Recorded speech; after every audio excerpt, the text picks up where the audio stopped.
जी गुरुजी। कितने साल हुए? 21 साल गुरुजी। 21 साल से स्वयं आप भगवान। Hello hello hello check.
चलिए सभी को गुड इवनिंग।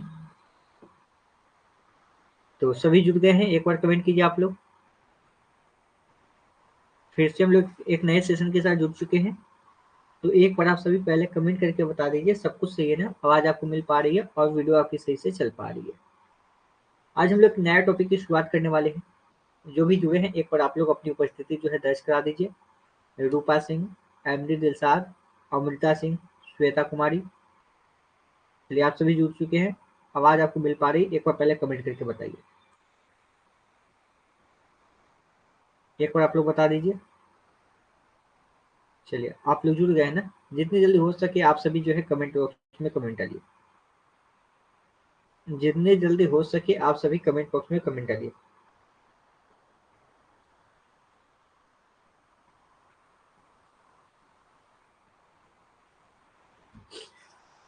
चलिए क्या आवाज आप लोगों को मिल पा रही है ना?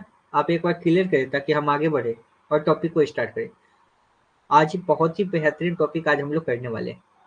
तो एक बार आप लोग कमेंट कीजिए कि सब कुछ क्लियर है। हाँ सर आवाज आ रही है लेकिन नेटवर्क प्रॉब्लम है। नहीं, नेटवर्क प्रॉब्लम तो यहाँ से नहीं है। क्या सभी के साथ कोई प्रॉब्लम आ रही है क्या क्लास को लेके? सब कुछ क्लियर है ना? किसी को कोई दिक्कत नहीं है ना? किसी को कोई दिक्कत? सब कुछ सही है। चलिए चलिए आज आपकी उपस्थिति भी कम दिख रही है। हम टॉपिक के ऊपर चलते हैं। जो लोग जुड़े हुए हैं अच्छी बात है और जो लोग नहीं जुड़े हैं जुड़ने का प्रयास कीजिए। आज का बहुत ही बेहतरीन टॉपिक आपका होने वाला है, वह है टीचिंग एप्टीट्यूड। क्योंकि आज हम लोग टीचिंग एप्टीट्यूड की शुरुआत करने वाले हैं। तो नहीं आपको good morning sir, good morning नहीं गुड इवनिंग है, ठीक है।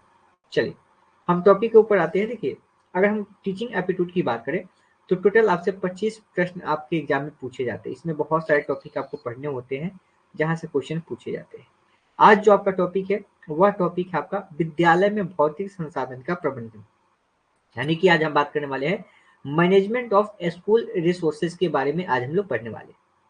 यहाँ से भी आपके एग्जाम में क्वेश्चन पूछे जाते हैं और कई क्वेश्चन देखने को मिलेगा भी इस टॉपिक से। तो हम लोग पहले क्या करेंगे, पहले हम लोग थ्योरी पढ़ेंगे। पहले क्या करेंगे, पहले थ्योरी पढ़ेंगे और फिर उसके बाद हम लोग एमसीक्यू क्वेश्चन का प्रैक्टिस करेंगे, ठीक है, ताकि आपका टॉपिक जो है पूरा जो है कंप्लीट हो जाए और कहीं से आपको कोई भी दिक्कत ना हो। तो आइए शुरू करते हैं। और आज का पहला टॉपिक है भौतिक संसाधन का प्रबंधन, यानी कि मैनेजमेंट ऑफ फिजिकल रिसोर्सेज की बात करते हैं, ठीक है। तो सबसे पहले थ्योरी में देखिए हमने आपको पॉइंट और पॉइंट देखेंगे, पॉइंट टू पॉइंट जो है हाईलाइट कर दिया है, ताकि आपको एक बार जब आप इसको पढ़िएगा तो आप इसको अच्छे से समझ भी पाएंगे। इसलिए हमने क्या किया है, पॉइंट टू पॉइंट आपको यहाँ पे हाईलाइट करके दिया है। अब देखेंगे, देखिए हर पॉइंट से आपके क्वेश्चन बनेंगे। देखिए जितने भी पॉइंट है सभी पॉइंट को आप लोग अच्छे से समझने की कोशिश कीजिएगा, क्योंकि हर पॉइंट के अंदर आपका क्वेश्चन छुपा हुआ है और जब प्रैक्टिस कराएंगे तो इन्हीं पॉइंट से क्वेश्चन आपके निकल के आएगा। तो पहले पॉइंट की बात करते हैं कि जिसमें मनुष्य की आवश्यकताओं की पूर्ति की क्षमता होती है उसे संसाधन कहते हैं। आपसे पूछेगा कि संसाधन किसे कहते हैं, क्वेश्चन आपको यहाँ से बनेगा कि संसाधन होता क्या है। तो जहाँ पे मनुष्य की आवश्यकता की क्षमता होती है, जो उसकी पूर्ति होती है, उसी को संसाधन कहते हैं। मनुष्य की जो आवश्यकता होती है, बहुत सारी आवश्यकता है मनुष्य की, तो मनुष्य की जो आवश्यकता है, जो उसकी पूर्ति की क्षमता होती है, उसी को क्या बोलते हैं, उसी को संसाधन बोलते हैं। तो बोल सकते हैं जिससे मनुष्य की आवश्यकताओं की पूर्ति की क्षमता होती है उसे संसाधन कहते हैं। ठीक है, और मनुष्य के ज्ञान को सबसे बड़ा संसाधन माना गया है। ये क्वेश्चन यहाँ से बनेगा, आपसे पूछेगा कि सबसे बड़ा संसाधन किसे कहा गया है, तो मनुष्य के ज्ञान को सबसे बड़ा संसाधन कहा गया है। समझते चलिएगा, आपको समझने वाली यहाँ पे बातों पे ध्यान देना है। आप अगर इस टॉपिक को क्लियर करना चाहते हैं, देखिए हम जैसे जो आपको टॉपिक लेके आए हैं, आप इसे कितना बार भी पढ़ेंगे आपका यह टॉपिक क्लियर नहीं होगा। लेकिन अगर हम जिस तरीके से आपको बता रहे हैं, अगर आप एक बार आज की क्लास सिर्फ देख लिए तो फिर आप इसे कभी भी नहीं भूल सकते, याद रखिएगा। तो जिससे मनुष्य की आवश्यकता की पूर्ति की क्षमता होती है उसे संसाधन कहते हैं। और मनुष्य के ज्ञान को सबसे बड़ा संसाधन माना गया। सबसे बड़ा संसाधन कौन सा है, तो मनुष्य का ज्ञान जो है वो सबसे बड़ा संसाधन है, ध्यान रखिएगा। बात करते हैं कि विद्यालय में भौतिक संसाधन। देखिए अब क्वेश्चन यहाँ से आपका बनेगा, एक पूछेगा आपका भौतिक संसाधन, एक आपका पूछेगा भौतिक संसाधन और दूसरा पूछेगा आपका मानवीय संसाधन। और भौतिक संसाधन अगर हम बात करें विद्यालय के अंदर, तो विद्यालय के अंदर जो भौतिक संसाधन होता है, तो विद्यालय के अंदर जो भौतिक संसाधन होता है, जैसे कि विद्यालय के अंदर विद्यालय का भवन आप देखते हैं, तो समझिएगा जैसे विद्यालय का भवन ये क्या है, भौतिक संसाधन है। हम पुस्तकालय की बात करते हैं, ये भी आपका क्या है, भौतिक संसाधन है। हम प्रयोगशाला की बात करते हैं, ये सब क्या है, भौतिक संसाधन है। शिक्षण की बात करते हैं, भौतिक संसाधन है। शिक्षण सामग्री की बात करते हैं, भौतिक संसाधन है। कमरा की बात करते हैं, क्लासरूम की बात करते हैं, वो भी भौतिक संसाधन है। खेल का मैदान भौतिक संसाधन है। कार्यालय जो है, कार्यालय भौतिक संसाधन है। लेकिन कार्यालय के अंदर जो कर्मचारी होंगे, ध्यान रखिएगा, वह मानवीय संसाधन। अगर हम कर्मचारी की बात करें तो मानवीय संसाधन है। हम अगर शिक्षक की बात करें तो शिक्षक जो है आपका वह मानवीय संसाधन है, समझ गए होंगे। अगर हम फर्नीचर की बात करें, स्कूल के अंदर बेंच की बात करें, डेस्क की बात करें, कुर्सी की बात करें, ये सब क्या है, भौतिक संसाधन है। खेल की बात करें, भौतिक संसाधन है। लेकिन वही आप देखेंगे कर्मचारी की बात आ जाए, कर्मचारी, वही शिक्षक की बात आए, ये आपका मानवीय संसाधन है, ध्यान रखिएगा। शिक्षक, कर्मचारी, ये सब मानवीय संसाधन है। बाकी इसके अलावा भौतिक संसाधन आपको देखने को मिलेगा, जैसे फर्नीचर हो गया, खेल का मैदान हो गया, पुस्तकालय भवन हो गया, क्लासरूम हो गया, इसके अलावा प्रयोगशाला हो गया, ठीक है, कार्यालय हो गया, ये सभी आपके भौतिक संसाधन है। क्वेश्चन यहाँ से बनेगा, समझते चलिएगा। आपसे पूछेगा कि भौतिक संसाधन कौन कौन सा होता है और मानवीय संसाधन क्या होता है। मानवीय संसाधन आप मनुष्य से जुड़ के देख सकते हैं ना, जैसे कर्मचारी क्या है, कर्मचारी है ना भाई। आप देख सकते हैं मानवीय संसाधन की बात करते हैं, आप सजीव को ले सकते हैं, शिक्षक, शिक्षक आ जाएंगे आपके, कर्मचारी हो जाएगा, ठीक है, और भी स्कूल के स्टाफ हो जाएंगे। ये सब क्या है, ये सब का सब मानवीय संसाधन है। ये सभी के सभी क्या है, मानवीय संसाधन है। क्या दिक्कत हुआ, किसको दिक्कत हुआ? स्नेहा पहले टॉपिक को क्लियर कीजिए, फिर बाद में पूछिएगा, ठीक है। आप बाद में कीजिएगा, पहले अभी डिस्टर्ब मत कीजिए आप लोग, ठीक है। हम बाद में माइक का ऑप्शन देंगे, बीच क्लास में डिस्टर्ब कीजिएगा तो आप लोग का ही नुकसान होगा। जहां समझ नहीं आएगा वहां पूछिएगा। अभी देखिए यहाँ पे हर पॉइंट के ऊपर आपको फोकस करना है, ध्यान रखिएगा, आप ध्यान से समझिएगा। जिसमें मनुष्य की आवश्यकताओं की पूर्ति की क्षमता होती है उसे संसाधन कहते हैं, ध्यान रखिएगा। इसके अलावा मनुष्य के ज्ञान को सबसे बड़ा संसाधन कहा जाता है। हमने मेन पॉइंट यहाँ पे नोट किया है। अब आपसे पूछेगा कि भौतिक संसाधन क्या होता है, जैसे विद्यालय भवन, विद्यालय का भवन भौतिक संसाधन है। पुस्तकालय की बात होती है, भौतिक संसाधन है। प्रयोगशाला हो गया, खेल का मैदान हो गया, कमरा हो गया, शिक्षण सामग्री हो गया, फर्नीचर हो गया, स्कूल में डेस्क बेंच हो गया, ये सभी भौतिक संसाधन है। मानवीय संसाधन जैसे शिक्षक की बात करते हैं, मानवीय संसाधन है।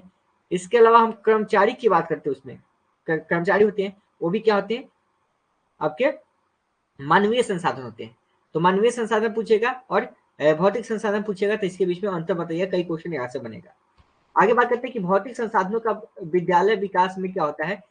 जैसे विद्यालय के विकास में भौतिक संसाधन का महत्वपूर्ण स्थान होता है। इससे छात्रों का चहुमुखी विकास होता है, यानी कि सभी पक्षों का विकास होता है। भौतिक संसाधन के अभाव में विद्यालय में क्या होता है, मानवीय संसाधन का उपयोग सही से नहीं होता। देखिए अगर भौतिक संसाधन नहीं है, मान लीजिए स्कूल में डेस्क नहीं है, बेंच नहीं है, ठीक है, तो क्या मानवीय संसाधन का उपयोग सही से होगा, नहीं होगा। अगर शिक्षक है, अगर मान लीजिए कि डेस्क बेंच नहीं है या फिर क्लासरूम के अंदर और भी जो इंपॉर्टेंट चीजें होती है नहीं है, तो शिक्षक क्या करेगा, तो मानवीय संसाधन का सही से उपयोग नहीं होता है अगर की भौतिक संसाधन नहीं है तो। ठीक है, विद्यालय ऐसे स्थान पे होना चाहिए जहाँ पे आवागमन की सुविधा हो। जैसे कि मान लेते हैं कि विद्यालय की बनावट, अब देखिए इसमें समझना आपको, हर चीज को रट्टा नहीं बनना है, चीजों को दिमाग में सेट करना है।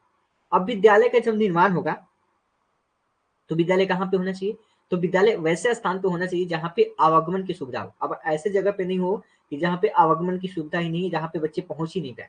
तो विद्यालय का जब निर्माण किया जाएगा तो वैसे जगह पे होना चाहिए जहाँ पे आवागमन की सुविधा हो, जहाँ पे बच्चे आसानी के साथ आ जा सके।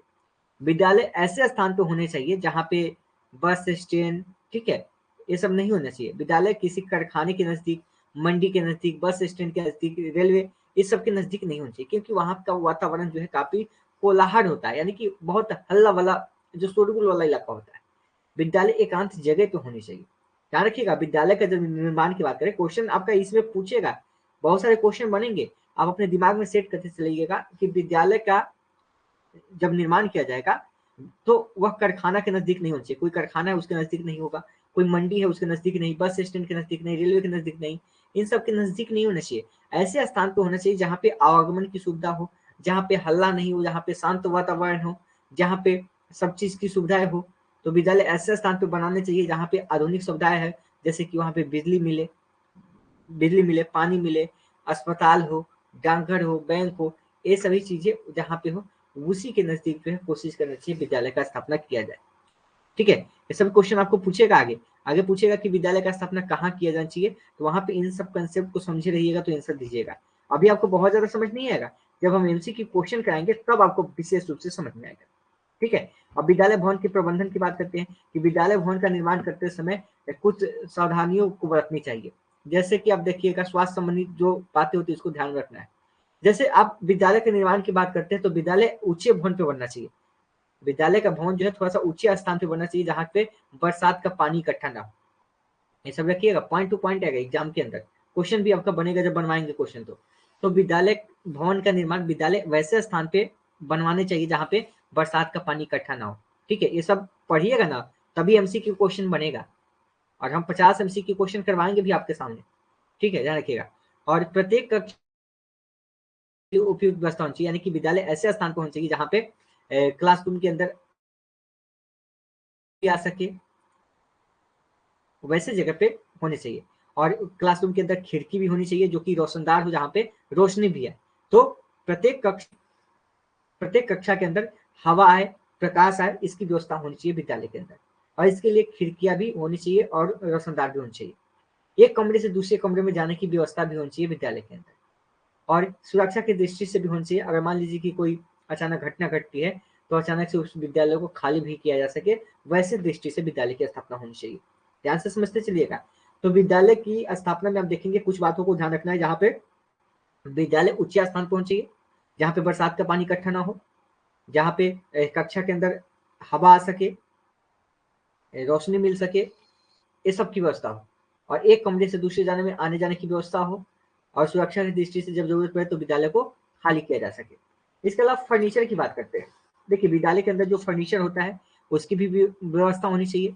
तो विद्यालय में उपयुक्त फर्नीचर होना चाहिए जिससे छात्र क्या करे, आसानी से वहां पे बैठ सके और अध्ययन कर सके। मान लीजिए बैठने की व्यवस्था होगी तभी तो छात्र बैठेगा ना।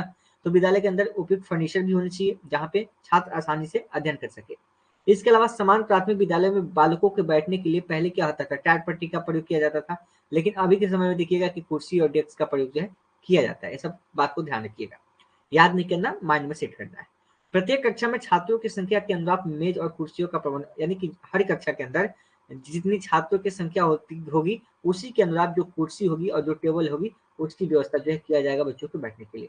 और ध्यान रखा जाए, एक सीट पर 2 छात्र नहीं बैठे, एक सीट पर एक ही छात्र को बैठाना है, तभी अच्छे तरीके से पढ़ाई हो पाएगी।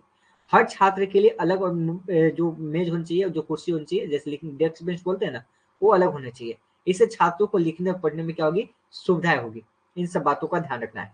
और जब भी छात्रों के लिए अलग अलग मेज और कुर्सी आप लगाएंगे खर्चा तो ज्यादा होगा लेकिन यह क्या होगा, सुविधाजनक होगा, और यह बच्चों को कई रोगों से भी बचाता है। मान लीजिए कि दूसरे बच्चों के अंदर कोई रोग है तो उन बच्चों के अंदर नहीं आता है। तो ध्यान रखिएगा, जब भी क्लासरूम के अंदर फर्नीचर का व्यवस्था किया जाए इन सभी बातों को ध्यान में रखा जाना चाहिए। ठीक है, और भी इसके स्थान पे जुड़वा डेस्कों का भी प्रयोग किया जा सकता है। जैसे कि आप देखिएगा ना कि एक साथ जुड़वा डेस्क बेंच जुड़े होते हैं। इसमें क्या होता है, डेस्क और कुर्सी एक साथ जुड़ी होती है। आप देखिएगा ना कि डेस्क भी होता है, आप देखते होंगे कि कॉलेज के अंदर आप जब देखे होंगे तो एक कुर्सी होती है आपकी, उसी से जुड़ा हुआ आपका डेस्क होता है। इस पे आप लिखते हैं बच्चे, और एक एक बच्चे ही वहां पे होता है, एक डेस्क पे एक ही बच्चा होता है। ठीक है, तो जुड़वा डेस्कों का भी प्रयोग किया जा सकता है। इससे क्या होता है, डेस्क और कुर्सी एक साथ जुड़ी रहती है और एक ही स्थान पे वह हमेशा रहती है। और इस तरीके से डेस्कों को आगे पीछे और नीचे आगे पीछे करने की व्यवस्था होनी चाहिए। अगर फर्नीचर सही ढंग का होगा तो छात्रों को क्या होगी, आसानी होगी बैठने में। ठीक है, और साथ ही साथ फर्नीचर जो है अगर सही नहीं होगा तो उससे छात्रों को नुकसान भी होगा, ये बात भी ध्यान रखना है। तो फर्नीचर के संबंध में आपको ये सारी बातें ध्यान रखनी है। ठीक है, इसके अलावा ब्लैक बोर्ड की बात करते हैं। क्लासरूम के अंदर ब्लैक बोर्ड भी होनी चाहिए। ब्लैक बोर्ड को आप जानते ही है ना, श्याम पट्टी जिसको बोलते हैं, लिखने के लिए ब्लैक बोर्ड काम आता है। तो अगर शिक्षण की बात करें वहां पे ब्लैक बोर्ड का होना जो है बहुत ज्यादा महत्व दर्शाता है। ब्लैक बोर्ड होना चाहिए, श्यामपट होना चाहिए। लेकिन श्यामपट में आप ध्यान रखिएगा कि कुछ जरूरत चीजें भी होनी चाहिए। जैसे कि देखिएगा कि जो ब्लैक बोर्ड होना चाहिए वह फर्श से, जैसे कि फर्श क्लास का उससे 4 फीट की ऊंचाई पे, ध्यान रखिएगा क्वेश्चन यहाँ से बनेगा, पूछेगा कि ब्लैक बोर्ड की जो दूरी होनी चाहिए फर्श से वह कितनी होनी चाहिए, तो 4 फीट की ऊंचाई पे होना चाहिए। कितने पे, तो ब्लैक बोर्ड जो होनी चाहिए कक्षा के अंदर वो क्लासरूम के अंदर 4 फीट की ऊंचाई पे होना चाहिए। और ब्लैक बोर्ड जो है शिक्षण कार्य को आगे बढ़ाने में क्या करता है, मदद भी करता है। और जब भी आप ब्लैक बोर्ड का इस्तेमाल करेंगे श्याम पट का, तो उसके आसपास क्या होने चाहिए, कैलेंडर होना चाहिए। जैसे कि आप ब्लैक बोर्ड का इस्तेमाल कर रहे हैं तो वहां पे अपने आसपास में कैलेंडर होना चाहिए, साप्ताहिक चार्ट होने चाहिए, राजनीतिक मानचित्र होने चाहिए, ये सभी चीजें होना चाहिए। तो आपसे क्वेश्चन पूछेगा कि श्याम पट के नजदीक कौन नहीं होना चाहिए या होना चाहिए, तो उसमें कैलेंडर होना चाहिए, साप्ताहिक चार्ट होना चाहिए, राजनीतिक चार्ट होना चाहिए, मानचित्र होना चाहिए, ये सभी चीजें होनी चाहिए, ध्यान रखिएगा। तो श्याम पट के आसपास क्या होना चाहिए, कैलेंडर का भी प्रयोग करें, यानी कि कैलेंडर भी आपके आसपास होने चाहिए जहां पे आप पढ़ा रहे हैं ना, ब्लैक बोर्ड के पास में कैलेंडर होने चाहिए, साप्ताहिक चार्ट होने चाहिए और राजनीतिक मानचित्र होने चाहिए। ठीक है, इसके अलावा बात करते हैं हम विज्ञान सामग्री के बारे में। कुछ साइंस के मटेरियल भी होने चाहिए क्योंकि आज साइंटिफिक युग है, तो साइंस भी महत्व है। साइंस ग्रुप में क्या होने चाहिए, जैसे विज्ञान सामग्री उपलब्ध कराने के लिए क्या होगा, विभाग को क्या करना चाहिए, एक विज्ञान किट्स दिया जाना चाहिए ताकि उसका भली भांति देख रेख हो सके। और विज्ञान के लिए क्या हो, ज्यादा एक्सपेरिमेंट, साइंस क्या है, एक्सपेरिमेंट क्या चीज है, तो इसलिए क्लासरूम के अंदर प्रयोगशाला होनी चाहिए, यानी कि वहां पे अगर प्रयोगशाला होगा तो बच्चे जो है प्रैक्टिस कर सकेंगे। और प्रयोगशाला का कार्य क्या होना चाहिए, छात्रों की संख्या के अनुसार, अगर छात्रों की संख्या ज्यादा है तो उसी के आधार पे प्रयोगशाला भी होने चाहिए। तो ध्यान रखिएगा साइंस से संबंधित कि साइंस में आप देखिएगा कि प्रयोगशाला की व्यवस्था चाहिए और प्रयोगशाला छात्रों की संख्या के आधार पे होनी चाहिए, इसको भी ध्यान रखिएगा। आगे बात करते हैं विद्यालय के अंदर जो थोड़ा सा सजाने की बात आती है, विद्यालय के अंदर साज सज्जा की बात आती है। जैसे बताते हैं कि देखिए विद्यालय, आप एक अच्छा वातावरण में रहेंगे ना, अगर आप मान लीजिए आप अपने घर में ही, तो घर में रहते तो घर को कैसे सजा के रखते हैं, वैसे विद्यालय को आप सजा के रखेंगे। सजा के रखेंगे तो आपका विद्यालय सुंदर दिखेगा, आकर्षक दिखेगा, अधिक सुंदर दिखेगा। कैसे दिखेगा, जब आप विद्यालय के अंदर पेड़ पौधे लगाएंगे तभी तो दिखेगा। जब आप विद्यालय के अंदर बागवानी लगाएंगे, वृक्षारोपण करेंगे, तभी ना आपका विद्यालय सुंदर दिखेगा। तो ये आपका काम होना चाहिए कि विद्यालय को सुंदर बनाने के लिए क्या क्या करना चाहिए, ये सब क्वेश्चन यहीं से बनेगा, ध्यान रखिएगा, इसलिए हम बार बार फोकस करवा रहे हैं। तो विद्यालय में पेड़ पौधे, बागवानी तथा वृक्षारोपण आवश्यक है, यानी कि विद्यालय के अंदर क्या होना चाहिए, पेड़ पौधे होने चाहिए, पेड़ पौधे का निर्माण करना चाहिए, पेड़ पौधे रोपने चाहिए, फिर बागवानी, वृक्षारोपण, ये सब होना चाहिए, ध्यान रखिएगा। पॉइंट, डायरेक्ट पॉइंट यहीं से क्वेश्चन बनेगा। विद्यालय में पेड़ पौधे, बागवानी और वृक्षारोपण आवश्यक है। विद्यालय में फल फूल के पौधे विद्यालय के वातावरण को प्रदूषण से मुक्त करते हैं। देखिए अगर विद्यालय में अगर देखिएगा कि फल फूल का पौधा हो जाएगा ना, तो पौधा जो है वातावरण को क्या करता है, अगर प्रदूषण है तो उससे मुक्त करता है और उसको जो है सुंदर बनाता है। ठीक है, तो फल फूल पेड़ पौधे, बागवानी, ये वृक्षारोपण जो है विद्यालय के अंदर आवश्यक है, होना चाहिए, तभी आपका विद्यालय अच्छा लगेगा। देखिएगा अच्छे अच्छे विद्यालय जहाँ पे इन सब चीजें होती है। फिर जिस विद्यालय में पेड़ पौधे और बागवानी नहीं होती है उस विद्यालय का वातावरण सही नहीं होता है, वह नीरस होता है। यानी कि वातावरण अगर सही बनाना है तो विद्यालय के अंदर पेड़ पौधे लगाने होंगे। विद्यालय में फूलों का पौधारोपण अवश्य करना चाहिए। देखिए विद्यालय के अंदर फूलों का पौधा भी रोपना चाहिए, फूल भी लगाने चाहिए। इससे क्या होता है, दोनों ओर ध्यान रखिएगा कि मुख्य मार्ग के यानी कि जो दोनों मार्ग है, जैसे कि आप जाते हैं आगमन होता है विद्यालय के अंदर, विद्यालय के अंदर जाइएगा तो भाई दोनों मार्ग, जैसे एक मार्ग इधर है इधर, तो यहाँ पे भी दोनों पंक्तियों में यहाँ पे क्या है, मुख्य मार्ग के दोनों ओर ईंटों की पत्तियां हो जो कि सफेद रंग से रंगी हो। यानी ये भी आपको रखना है, याद रखना है यहाँ से कि मुख्य मार्ग पे, जैसे आप मुख्य मार्ग पे जाते हैं क्लास के अंदर यानी कि विद्यालय के अंदर, जैसे आप इन करते हैं तो वहां पे दोनों ओर से ईंटों की पंक्तियां हो और जो सफेद रंग से रंगी हो, सफेद ईंटे का इस्तेमाल वहां पे करना है। ये सभी चीज ध्यान रखना है, ठीक है। दीवार और मुख्य भवन पर सफेदी की हुई होनी चाहिए, यानी कि दीवार अगर है, दीवार की बात करते हैं या मुख्य भवन है, वो सफेद रंग से रंगी होनी चाहिए। ध्यान रखिएगा, फिर से बताते हैं कि विद्यालय के अंदर पौधे रोपण आवश्यक है और विद्यालय के दोनों ओर यानी कि दोनों मार्ग की ओर जो है ईंट की जो पंक्तियां होती है वो सफेद रंग से रंगी होनी चाहिए। साथ साथ जो दीवार है या जो मुख्य भवन है वो भी सफेद रंग से रंगी होनी चाहिए। ध्यान रखिएगा। फिर भवन का जो प्रयोगशाला है उसमें कुछ चित्र होने चाहिए, कुछ मॉडल होने चाहिए, ये सब चीजें करनी चाहिए। कक्षा के अंदर दीवार पर क्या होने, चार्ट टांगा जाता है ना कि चार्ट भाई कैसे क्या करना है, सूचना पट होने, ये सभी चीजें वहां पे होनी चाहिए कि भाई सूचनाएं भी कम से कम क्लासरूम के अंदर लिखा होना चाहिए। यहाँ तक क्लियर है, चीजें समझ में आ रही है। देखिए बेहद आसान है, आप एक बार पढ़ेंगे तो भी आपको समझ में आएगा, फिर आगे चलेंगे, ठीक है। लेकिन एक बार क्लियर कीजिए कि यहाँ तक आप लोग को समझ में आ गया ना, कहीं कोई डाउट नहीं ना, ये सब आपको दिमाग में सेट करके चलना है, रट्टा नहीं मारना है।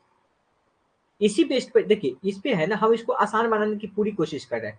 इसी के आधार पे क्या करना है आपको, इसी के आधार पे आपको क्वेश्चन आपको जो है अपने आईक्यू का इस्तेमाल करके देना है। आपको क्या करना है, अपने आईक्यू का इस्तेमाल करके क्वेश्चन का आंसर आपको देना है। बस इसको दिमाग में सिर्फ सेट करते चलिएगा, रट्टा नहीं मारना आपको। क्या करना है ना कि आपको इसको रट्टा मारने की जरूरत बिल्कुल नहीं है, सिर्फ आपको इसको समझने की जरूरत है। समझिएगा, क्वेश्चन तो आपका ऑटोमेटिक बनेगा, आप आसानी के साथ बना पाएंगे। ठीक है, थोड़ा कमेंट करते चलिए, क्या नेटवर्क की इशू है क्या? सोनी बता रही कि सर नेटवर्क नहीं काम कर रहा है, आपका नेट जो है खत्म होगा इसलिए नहीं काम कर रहा है। बाकी लोग बताइए जरा, चलिए बाकी लोग कमेंट कीजिए ना एक बार, थोड़ा फास्ट कमेंट कीजिए।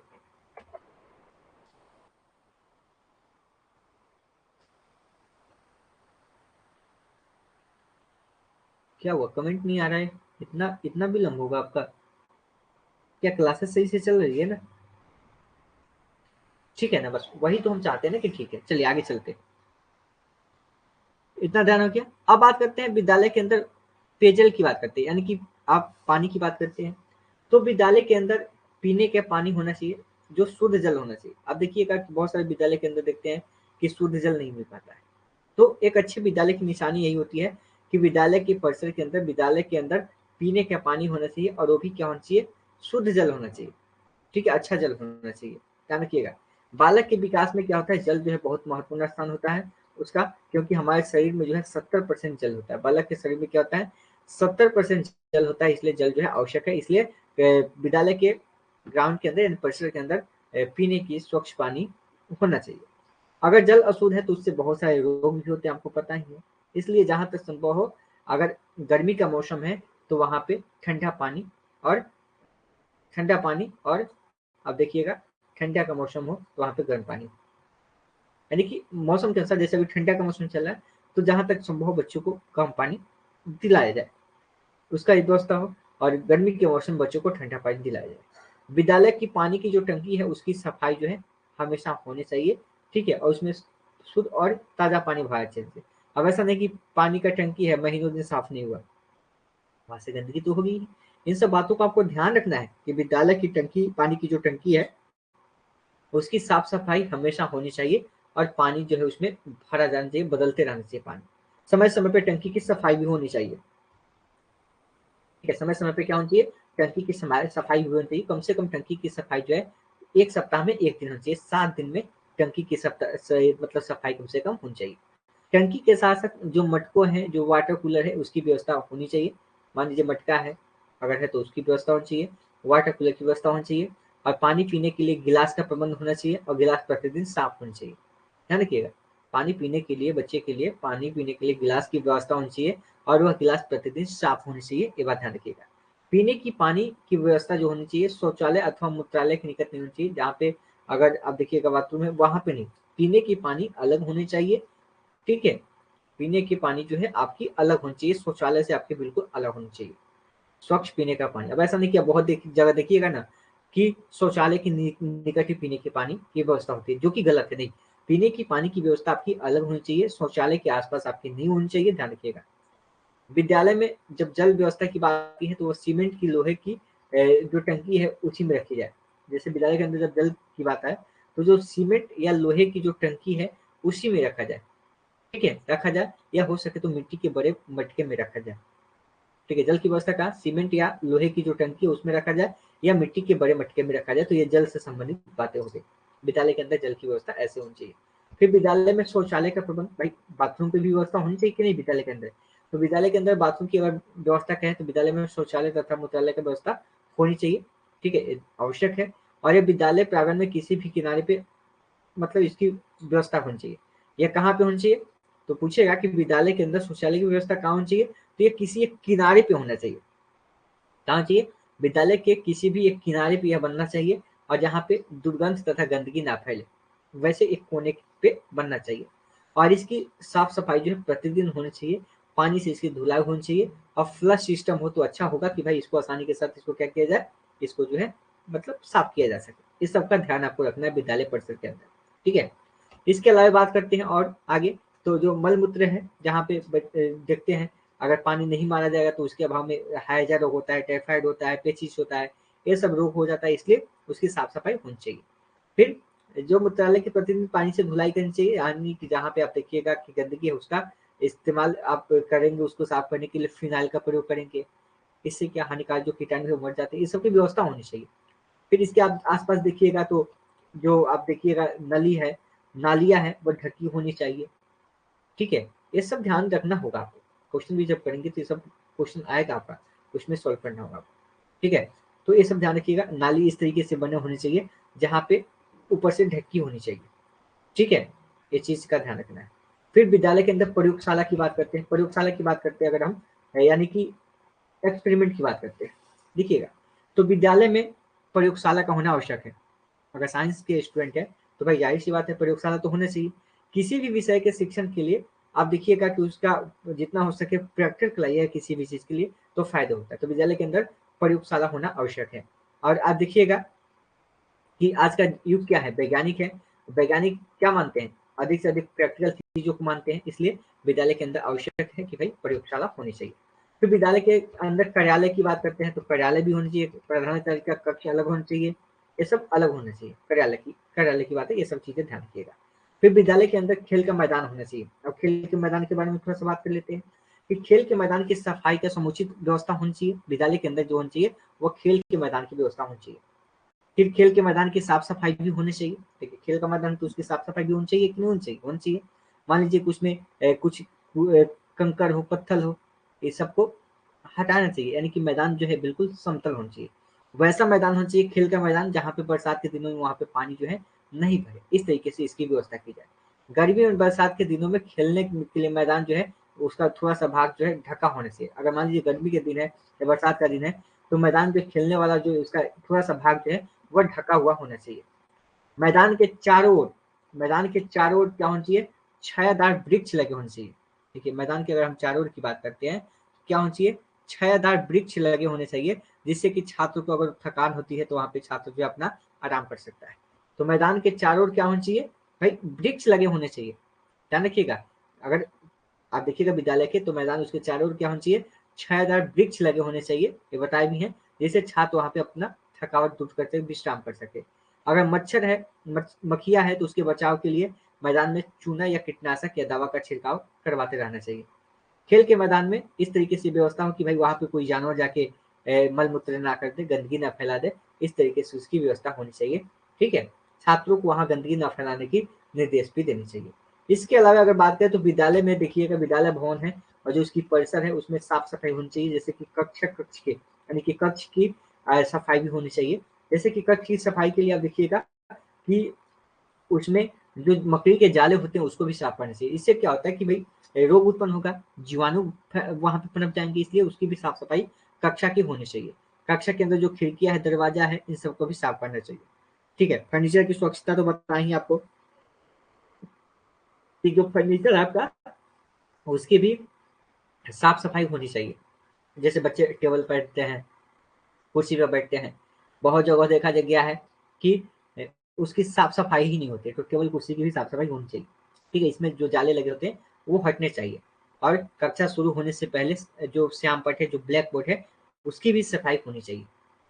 फर्नीचर है उसकी साफ सफाई जो है गीले कपड़े से होनी चाहिए। अब बस थोड़ा सा और इसमें बचा हुआ इसको करा देते हैं, फिर क्वेश्चन के ऊपर चलेंगे। विद्यालय प्रांगण की स्वच्छता, देखिए विद्यालय के जो प्रांगण है जहाँ पे बच्चे रखते हैं, जहाँ पे प्रार्थना होती है, सभा होती है, उन सब की भी साफ सफाई होनी चाहिए। अगर विद्यालय के मैदान में अगर कहीं कागज दिखे, लकड़ी दिखे, इन सब पत्थर दिखे, तो बच्चों से क्या करना चाहिए, उसको उठवा के और एक जगह पे एकत्रित कर देना चाहिए, ताकि विद्यालय की जो है साफ सफाई बनी रहे। और यह हफ्ते में कम से कम 2-3 बार करनी चाहिए। पीने की पानी की स्वच्छता, तो बताइए कि भाई पीने की पानी की टंकी की सफाई जो है हमेशा होनी चाहिए, सप्ताह में कम से कम होनी चाहिए। और पीने की पानी जो है स्वच्छ होनी चाहिए। और पानी का सोर्स क्या होना चाहिए, हैंडपंप होना चाहिए, यानी कि हैंडपंप है ना, कल का पानी, वो होना चाहिए। यह जो है सबसे ज्यादा महत्वपूर्ण माना जाता है। पीने का पानी हैंडपंप का सबसे अच्छा माना जाता है। पानी का भंडारण जो है किया जा रहा है, इससे क्या होता है, अगर मान लीजिए पानी का भंडारण कर रहे हैं, उसमें अगर मान लीजिए दिक्कत आ रही है, तो उसमें क्या, उसको शुद्ध करने के लिए पोटेशियम परमैंगनेट यानी कि जो लाल दवा होता है, और जो फिटकरी होती है उसको डालना चाहिए, जिससे पानी जो है स्वच्छ हो। उसमें पोटेशियम परमैंगनेट जो लाल दवा है और जो फिटकरी है उसको डालना चाहिए, जिससे पानी स्वच्छ बना रहे। फिर शौचालय की व्यवस्था भी होनी चाहिए। शौचालय विद्यालय के अंदर होनी चाहिए कि नहीं होनी चाहिए, विद्यालय के अंदर शौचालय भी होनी चाहिए, जिससे भाई गंदगी वहां पे विद्यालय के अंदर मतलब उत्पन्न हो। लघु शंका करने के बाद अगर कोई जाता है मूत्रालय, उसके बाद क्या है, वहां पे पानी डालना चाहिए ताकि वहां से दुर्गंध ना आए। और सप्ताह में इसकी 2-3 बार जो है मतलब साफ सफाई भी करनी चाहिए। फिर प्रयोगशाला है उसकी भी साफ सफाई होनी चाहिए। सब चीजें तो आप जानते ही हैं। अगर इन सब की साफ सफाई नहीं होती तो कहीं ना कहीं यह रोग उत्पन्न करता है। वही पुस्तकालय की हम थोड़ी सी साफ सफाई के बारे में बात कर लेते हैं, थोड़ा सा बस लास्ट ही बचा हुआ है। तो पुस्तकालय जो है विद्यालय में होना आवश्यक है, विद्यालय के अंदर पुस्तकालय होना ही चाहिए। ठीक है, इसके अलावा पुस्तकालय का अधिकतम उपयोग जो है संदर्भ सेवा के रूप में करते हैं। देखिए याद रखिएगा, पुस्तकालय का अधिकतम उपयोग संदर्भ सेवा के रूप में, यह याद रखिए, क्वेश्चन याद से बनेगा। पुस्तकालय का उपयोग कहाँ करते हैं, संदर्भ सेवा में करते हैं। और विद्यालय का हृदय तथा आत्मा कहते हैं पुस्तकालय को, ध्यान रखिएगा। एक क्वेश्चन पूछेगा कि विद्यालय का हृदय तथा विद्यालय का आत्मा किसे कहते हैं, तो आप पुस्तकालय को कहते हैं। विद्यालय की आत्मा कौन है, तो पुस्तकालय कहलाता है। और विद्यालय का हृदय कौन है, तो पुस्तकालय ही कहलाता है। विद्यालय का अधिकतम उपयोग जो है संदर्भ सेवा के रूप में होता है। और पुस्तकालय विज्ञान क्या है, पुस्तकालय विज्ञान जो है एक कला और विज्ञान है। पुस्तकालय विज्ञान क्या है, एक कला और विज्ञान है। पुस्तकालय का मूल तत्व क्या है, तो विद्यालय का पुस्तकालय का मूल तत्व जो है उसकी पुस्तकें है। ये चीज समझ गए, फिर से बता देते हैं, पुस्तकालय के बारे में समझिए, इंपॉर्टेंट है, यहाँ से सबसे क्वेश्चन आपके अभी आएगा। विद्यालय का हृदय किसे कहते हैं, तो किसको कहते हैं, विद्यालय के हृदय आत्मा की बात करें तो वो पुस्तकालय को कहते हैं। पुस्तकालय का अधिकतम उपयोग कहाँ करते हैं, तो संदर्भ सेवा के रूप में करते हैं। पुस्तकालय विज्ञान क्या है, एक कला और विज्ञान है। पुस्तकालय का मूल तत्व क्या है, तो पुस्तकालय का मूल तत्व उसके पुस्तकें हैं। ये सभी समझ गए। और लास्ट जिसके बाद, ये तो आप भौतिक संसाधन देख लिए, ठीक है। फिर पुस्तकालय की मूल भूमिका क्या है, सूचना को इकट्ठा करना तथा प्रसारित करना। देखिए पुस्तकालय का मूल काम क्या है, कि सूचना को क्या करना, इकट्ठा करना, उसको प्रसारित करना। पुस्तकालय में बैठने तथा बैठने के स्थान तथा पुस्तकों की सफाई, जैसे पुस्तकालय के अंदर आप बैठते हैं उसकी सफाई और पुस्तकों की सफाई होनी चाहिए। जैसे पुस्तक को अगर झींगुर चूहा से बचाने के लिए क्या करना चाहिए, दवा का छिड़काव करना चाहिए। पुस्तक को दीमक से बचाने के लिए, अगर दीमक ना खाए इसके लिए गैगरीन का छिड़काव करना चाहिए, किसका, गैगरीन का। ठीक है। फिर खेल के मैदान की स्वच्छता के बारे में हम बताएंगे कि भाई खेल का मैदान कैसे स्वच्छ रखना चाहिए, उसमें भी पानी डालना चाहिए, प्रतिदिन उसकी साफ सफाई होनी चाहिए। और खेल के मैदान जो है कम से कम महीने में 2 बार उसकी साफ सफाई अवश्य होनी चाहिए। और उसकी हर कोने की सफाई होनी चाहिए, जहां पे भी कूड़ा कचरा मिले उसको लेके कूड़ादान में डाल देना चाहिए। इसके अलावा हमने कहा था आपको, मानव संसाधन के रूप में जो मानवीय संसाधन है, जैसे कि शिक्षक हो गए, कर्मचारी हो गए, ये सब जो है मानवीय संसाधन के अंतर्गत आता है। तो थोड़ा सा आप इसके बारे में भी देख सकते हैं। ठीक है, चलिए यहाँ तक समझ में आ गया, यह टॉपिक आपका यहाँ से कंप्लीट हो गया। अब हम एमसीक्यू क्वेश्चन के ऊपर थोड़ा सा बात करेंगे, लेकिन आप एक बार मुझे बताइए कि यहाँ से आप जो है इतना जितना हम आपको बताया उतना समझ गए। अब क्वेश्चन कैसे पूछेगा, हम थोड़ा सा क्वेश्चन भी आपको समझा देते हैं कि क्वेश्चन आपसे कैसे पूछेगा। आप थ्योरी तो पढ़ लिए, अब क्वेश्चन आपसे पूछेगा कैसे, चलिए देखते हैं। ठीक है, क्वेश्चन कराए क्या, थोड़ा सा हम आज दिखा देते हैं क्वेश्चन, जो विशेष रूप से कल आपको कराएंगे, आज थोड़ा सा दिखा देते हैं कि क्वेश्चन कैसे पूछेगा, क्योंकि समय भी कम है आपका। थ्योरी एक बार आप पढ़ लीजिएगा तो और भी आपको अच्छे से आएगा। अब जो आप अभी पढ़े हैं उसमें से कुछ क्वेश्चन करके देखिएगा, समझ में आ रहा है कि नहीं, बोलिए, कुछ क्वेश्चन करवा दे क्या अभी, 5-10 क्वेश्चन दिखा दे कि किस टाइप से क्वेश्चन पूछेगा। अभी जो पढ़ा है वैसे क्वेश्चन आपका बनेगा कि नहीं बनेगा, आप तो बताइए मुझे। चलिए कुछ क्वेश्चन कराते हैं आपके सामने हम, आप उसको करिएगा, प्रयास कीजिए। अभी पूरा डिटेल्स नहीं देखेंगे, समय कम है, कल ज्यादा क्वेश्चन का आप प्रैक्टिस करवा देंगे। अभी थोड़ा सा क्वेश्चन देख लीजिए, आप कुछ क्वेश्चन देख लीजिए, थोड़ा सा हम दिखा देते हैं आपको।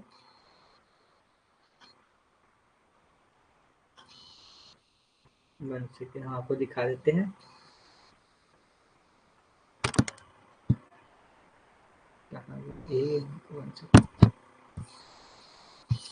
चलिए क्वेश्चन कुछ लगाते हैं आपके सामने, अगला क्वेश्चन कीजिए।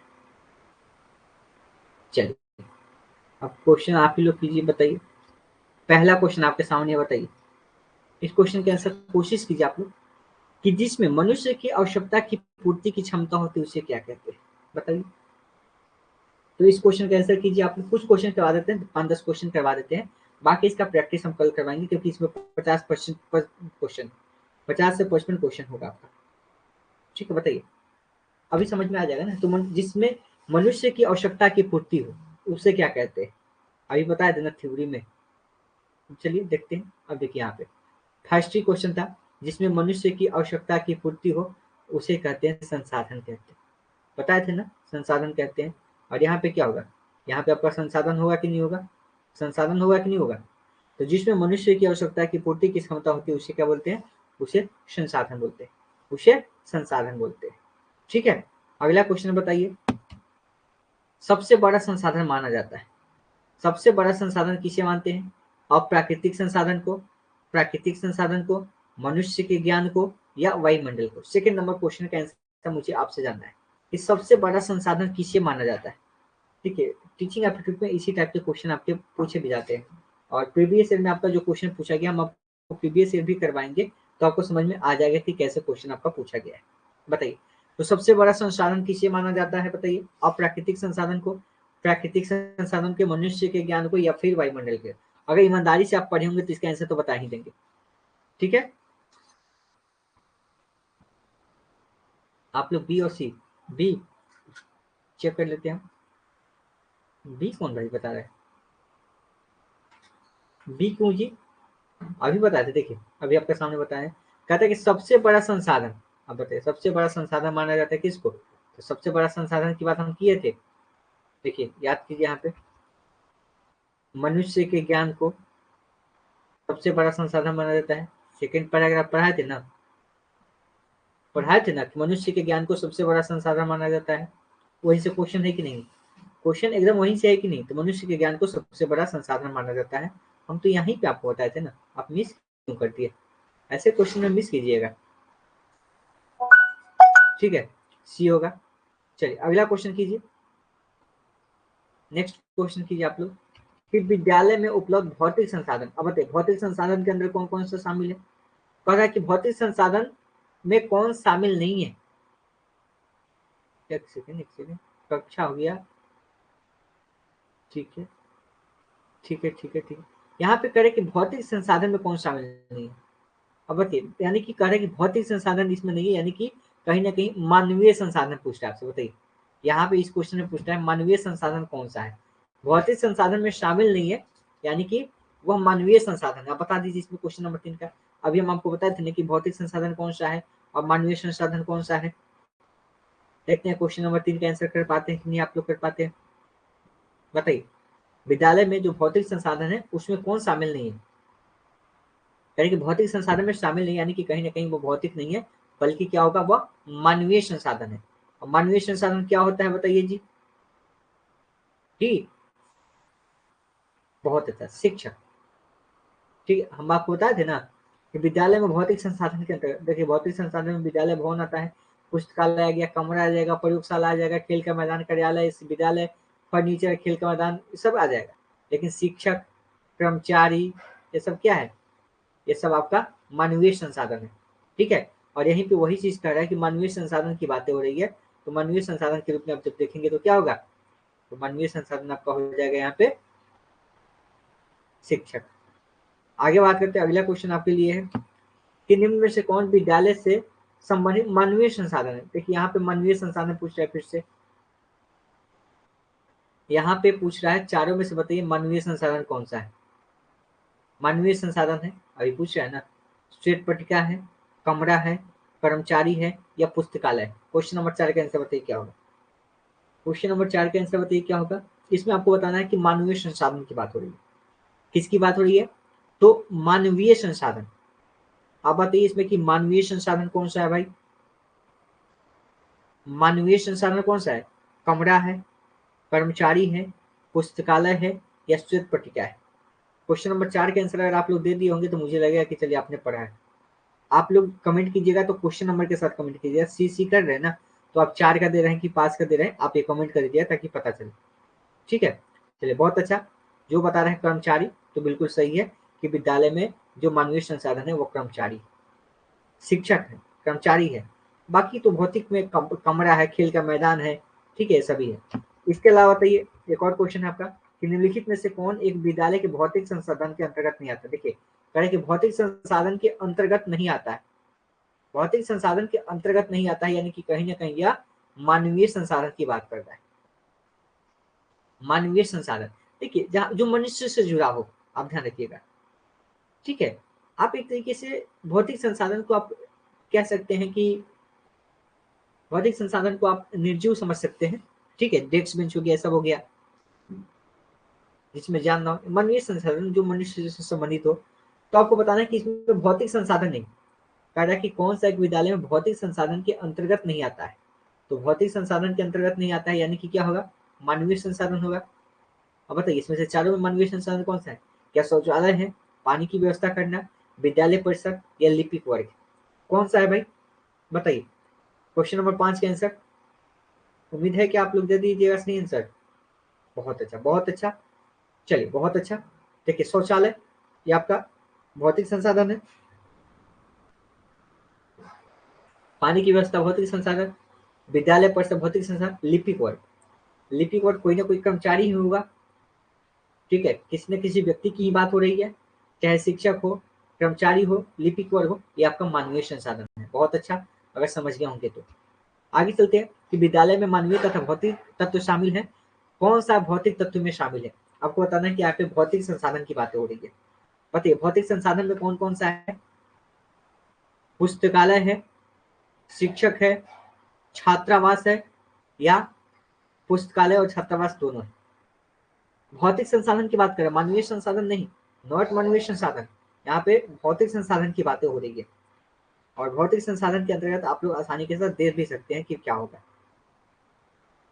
बताइए भौतिक संसाधन की बातें हो रही है, क्वेश्चन नंबर 6 का अच्छे से आप पढ़िए, इसका आंसर दीजिए। अच्छा एक चीज आप बताइएगा, अभी तो आप भौतिक संसाधन या आप मानवीय संसाधन आसानी से साथ कर पा रहे हैं।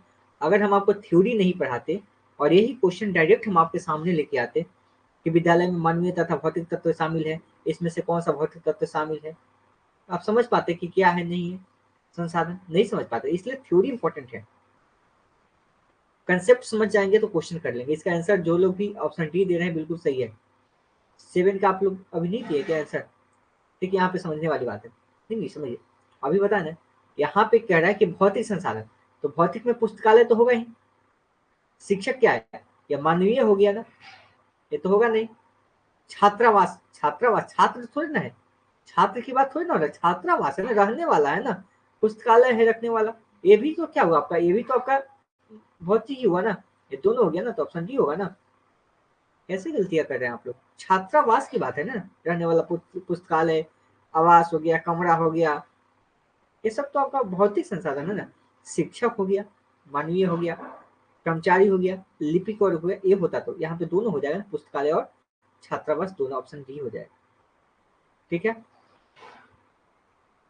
आगे चलते इस क्वेश्चन को, अगला। चलिए क्वेश्चन पढ़ाए थे ना कि विद्यालय का भवन ऊंची भूमि पर क्यों होना चाहिए, बताइए। विद्यालय का भवन ऊंची भूमि पर होना चाहिए, क्यों होना चाहिए बताइए। ताकि सूर्य का प्रकाश आसानी से पहुंच सके, ऊंची भूमि पर वायु दाब कम होता है, ताकि बरसात का पानी इकट्ठा ना हो या ज्यादा शोरगुल ना पहुंचे? अब बताइए। विद्यालय का भवन ऊंची भवन पे, ऊंचा क्यों होना चाहिए विद्यालय भवन? अब बताइए। 10 क्वेश्चन करवाएंगे कम से कम।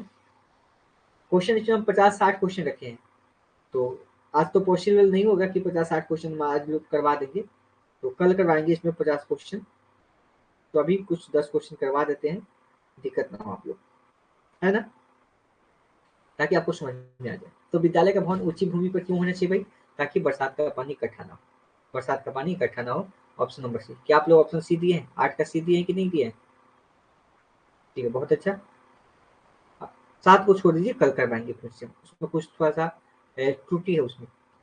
अगला क्वेश्चन है कि विद्यालय भवन में निम्नलिखित में से कौन सा भाग शामिल नहीं किया जाएगा? कहता है कि विद्यालय के भवन में कौन सा भाग शामिल नहीं किया जाएगा, आपको बताना है। शायद इस क्वेश्चन में कुछ त्रुटि है क्या? विद्यालय भवन में कौन सा भाग शामिल नहीं किया जाएगा? नहीं, छात्रावास तो किया जाएगा, इसमें भी थोड़ा सा त्रुटि है क्वेश्चन में।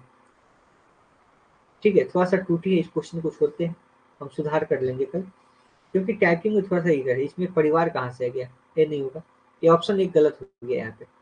ठीक है, इस क्वेश्चन में हम सुधार करवा देंगे, तो कल करवाएंगे, एमसीक्यू करवाएगा तो। ठीक है, इसको हम करा देंगे। इसके अलावा एक क्वेश्चन यह कीजिए कि विद्यालय की स्थापना कहाँ नहीं की जानी चाहिए। अभी बताए थे ना कंसेप्ट, देखिए जो कंसेप्ट बताते हैं उसी से क्वेश्चन आ रहा है कि नहीं। विद्यालय की स्थापना कहाँ नहीं की जानी चाहिए। हम कल फिर से आपको 50 क्वेश्चन करवाएंगे, परेशान होने की जरूरत नहीं है। जिस क्वेश्चन में एरर होगा उसको हम सुधार करवा लेंगे। टाइपिंग मिस्टेक होगी तो ठीक है ना, टाइपिंग एरर होगा क्योंकि टाइपिंग करवा के दे रहे हैं ना आपको। अगला क्वेश्चन 11 नंबर क्वेश्चन आपकी स्क्रीन पर, इसको कोशिश कीजिए आप लोग कि विद्यालय की स्थापना कहाँ नहीं की जानी चाहिए। करें कि कहाँ नहीं की जानी चाहिए, ध्यान रखिएगा, कहाँ नहीं की जानी चाहिए करें। कोलाहल पूर्ण होता है, जहाँ पे कोलाहल मतलब होता है कि जहाँ पे शोरगुल होता है, हल्ला होता है, वहां पे। ठीक है, अब बताइए गांव के निकट या फिर खुले स्थान पे। तो विद्यालय की स्थापना कहाँ नहीं की जानी चाहिए, बताए थे ना भाई कि विद्यालय की स्थापना कहाँ किया जाना चाहिए, कहाँ नहीं किया जाना चाहिए। ठीक है, दिए कि नहीं आप लोग इसका आंसर 11 का बी? बहुत अच्छा। कोलाहल पूर्ण वातावरण, यानी कि जहाँ पे हल्ला वल्ला हो, शोरगुल हो, या इसको शोरगुल कह सकते हैं, शोरगुल। ठीक है, यहाँ पे नहीं होनी चाहिए। ठीक है, जो आपको थ्योरी पढ़ाए वही से संबंधित आपका एमसीक्यू क्वेश्चन। देखिए आगे है, देखिए आगे भी देखिएगा कि विद्यालय में पेड़ पौधे लगाने का लाभ क्या है। भाई विद्यालय के अंदर पेड़ पौधे लगाएंगे तो क्या होगा कि पर्यावरण स्वच्छ होगा, विद्यालय साफ सुथरा होगा, या वनों में वृद्धि होगी, या स्वच्छता होगी, क्या होगा बताइए। अभी बताए थे ना, इसीलिए कंसेप्ट जरूरी है, कंसेप्ट जरूरी है। एमसीक्यू क्वेश्चन तो कोई कर लेगा ना, कोई कहीं से एमसीक्यू क्वेश्चन कर लेगा, क्या समझ में आएगा? जब तक कंसेप्ट क्लियर नहीं होगा तब तक नहीं आएगा। तो विद्यालय में पेड़ पौधे लगाने से क्या लाभ है, लास्ट क्वेश्चन है आपके सामने रखे हैं। फिर बाद में हम प्रैक्टिस कराएंगे, क्योंकि 50-60 क्वेश्चन इस पे है, पूरा चैप्टर हम आपको प्रैक्टिस करवाएंगे। ठीक है जी, ए बहुत अच्छा। तो राइट आंसर हो जाएगा पर्यावरण की स्वच्छता। विद्यालय में पेड़ पौधे लगाने से क्या लाभ है, पर्यावरण की स्वच्छता है, ऑप्शन नंबर ए हो जाएगा।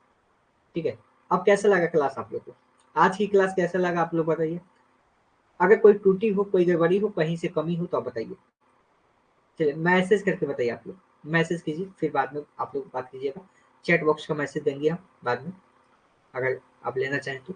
आप पहले बताएं क्लासेस के बारे में आप, क्योंकि एमसी के क्वेश्चन इसमें 50 से अधिक है प्रैक्टिस क्वेश्चन, तो आज तो पॉसिबल नहीं है, कल भी कराएंगे ना। पॉसिबल नहीं है, आज पॉसिबल नहीं है, क्योंकि एक दिन में थ्योरी प्लस एमसीक्यू। देखिए आप ऐसे नहीं पढ़े, देखिए एक प्रॉपर वे में पढ़िएगा तो फायदा होगा, प्रॉपर तरीके से पढ़िएगा तो। पहले थ्योरी पढ़िए, उसी से संबंधित एमसीक्यू क्वेश्चन कीजिए। अगर डायरेक्ट हम एमसीक्यू क्वेश्चन आपके लिए अगर लगा दिए क्वेश्चन, तो क्या आपको समझ में आएगा? क्या समझ में आएगा कि बिहार में पेड़ पौधे क्यों लगाना चाहिए? हमने तो आपको वहाँ पे कंसेप्ट बताया था ना कि क्यों लगाना चाहिए। आप क्या कीजिएगा, इस पीडीएफ को एक बार पढ़िएगा, इसको एक बार पढ़ लीजिएगा, एक नजर इसको देख लीजिएगा कि कहाँ पे किसकी आवश्यकता होती है। याद नहीं करना है, इसको एक नजर पढ़ लीजिएगा, हो जाएगा आप, क्योंकि सारे कंसेप्ट आपके यहाँ पे। ठीक है, बहुत मेहनत इसमें लग रहा है, अलग इस बार बनाने में, करने में। ठीक है, थोड़ा सा अगर त्रुटि हो जाती है, कहीं टाइपिंग एरर होता है, तो उसको थोड़ा सा आप लोग देख लीजिएगा।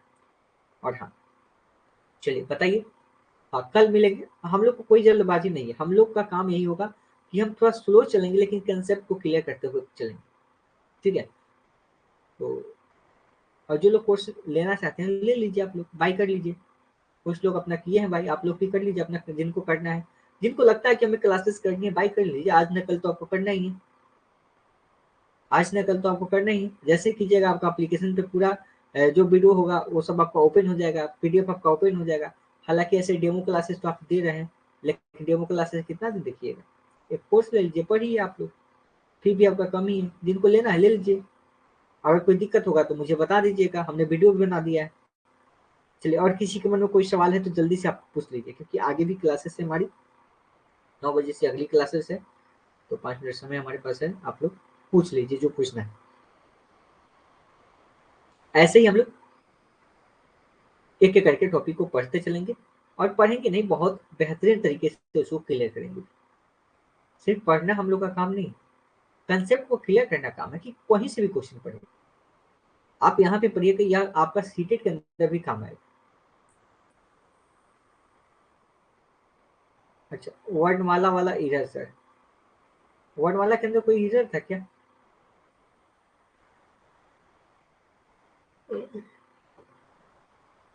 चलिए, जब हिंदी पढ़ाएंगे ना तो उस समय पूछ लीजिएगा, ठीक है। हालांकि उसको वीडियो का आप एक बार रिवाइज करके देखिएगा तो हो जाएगा, कल ही पूछना चाहिए था।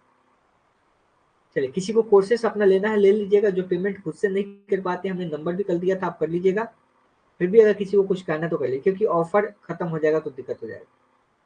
हम पहले बोले हैं कि हमको 50 स्टूडेंट को छांटना है जो पढ़ने वाले हैं, और हमें जरूरत नहीं कि 50 है, हमारे यहाँ अगर 5 भी रहेंगे जो पढ़ने वाले हैं उनको पढ़ाएंगे, ये बात श्योर है। हमें भीड़ दिखाना नहीं है, मेरा मकसद ये नहीं है कि भाई हमें भीड़ इकट्ठा नहीं करना है। भीड़ इकट्ठा करना होगा तो भाई कैसे भी भीड़ इकट्ठा हो जाएगा, हमको भीड़ इकट्ठा नहीं करना है, हमें चीजें आप लोग को सही देना है, ठीक है। इसके बाद ऑफर अभी रहेगा, मैं भी आप देख लीजिए, हमें हमें कोई दिक्कत नहीं है, हम लगा दिए अपना, जैसे हो जाएगा कुछ दिक्कत नहीं। एक और चीज बताते हैं आपको हम, हाँ, कल तो इसका एमसीक्यू लगाएंगे, और परसों क्या करेंगे, परसों तो संडे हो जाएगा ना, मैं भी देखेंगे आज को, मंडे को हो सके तो हम रीजनिंग का क्लास लगाएंगे, क्योंकि आप लोग की एक ही शिकायत होती है कि सर रीजनिंग हमको समझ में नहीं आता है। रीजनिंग समझ में आएगा, कहीं नहीं आएगा, हम हैं तो रीजनिंग समझ में क्या आएगा, दौड़ेगा। देखिए, इसमें डेट का अंत करना मुश्किल है, आप देखिए जब लेना चाहे ले लीजिएगा, कोई दिक्कत नहीं है। अरे जब आपको विश्वास है हम पर कि हम सही पढ़ा रहे हैं तो लेना ही है, कभी ना कभी तो लीजिएगा ना। क्लास लेने के बाद कितने बजे चलेगा क्लास, आप लीजिए, हमेशा क्लास आपकी 8 बजे चलेगा। सर नोट्स भी प्रोवाइड होगा, हाँ नोट्स मिलेगा ना, जैसे कि देखिए हम नोट्स वैसे प्रोवाइड करते हैं कि जैसे आज क्लास करा लिए, इसका पीडीएफ जो आप देख पा रहे हैं या जो भी पढ़ाए आप ये पढ़ाए हैं, ये सब हम आपका आज का आज एप्लीकेशन पे अपलोड हो जाएगा, ठीक है। जो भी पढ़ाएंगे जिस दिन पढ़ाएंगे वो एट ए टाइम 5 मिनट के अंदर आपके एप्लीकेशन पे क्लास खत्म होने के बाद वो अपलोड हो जाएगा, ठीक है। कभी मतलब मिस्टेक हो जाता है तो नेक्स्ट डे होगा, लेकिन ऑलमोस्ट जो आपका 2-4 मिनट के अंदर क्लास खत्म होने के बाद आपका एप्लीकेशन पे अपलोड हो जाएगा, ठीक है। कोर्सेस ले लीजिएगा तो बस, डेली का क्लास डेली आपका, ठीक है। चलिए, तो फिलहाल आज इतना ही रखेंगे, कल इसका प्रैक्टिस क्वेश्चन कर, हाँ प्रैक्टिस क्वेश्चन में जरूर आइएगा। और एक और चीज, इस पीडीएफ को हम ग्रुप में भी भेजते हैं, इसको पढ़ के आइएगा, ताकि कल 60 क्वेश्चन जब हम कराएंगे तो आसानी के साथ 60 क्वेश्चन आपके होने चाहिए, तब मजा आएगा। एक बार इस पीडीएफ को पढ़ के आइएगा, पीडीएफ को पढ़ना एक नजर, पीडीएफ हम शेयर कर देते हैं ग्रुप में, आप एक बार 2 बार जितना बार हो सके इसको पढ़ के आइए, क्लियर कीजिए, और कल आइएगा तो इसमें एमसीक्यू क्वेश्चन करेंगे, और फिर आगे की क्लास में हम रीजनिंग का टॉपिक लेके आएंगे, ठीक है। क्योंकि आप लोग का ये भी मन है कि रीजनिंग पढ़ेंगे, कोई बात नहीं, रीजनिंग भी पढ़ लीजिए, जो टॉपिक पढ़िएगा बहुत शानदार तरीके से पढ़िएगा। चलिए, आज के लिए इतना ही रखते हैं, फिर मिलते हैं कल। Thank you, good night.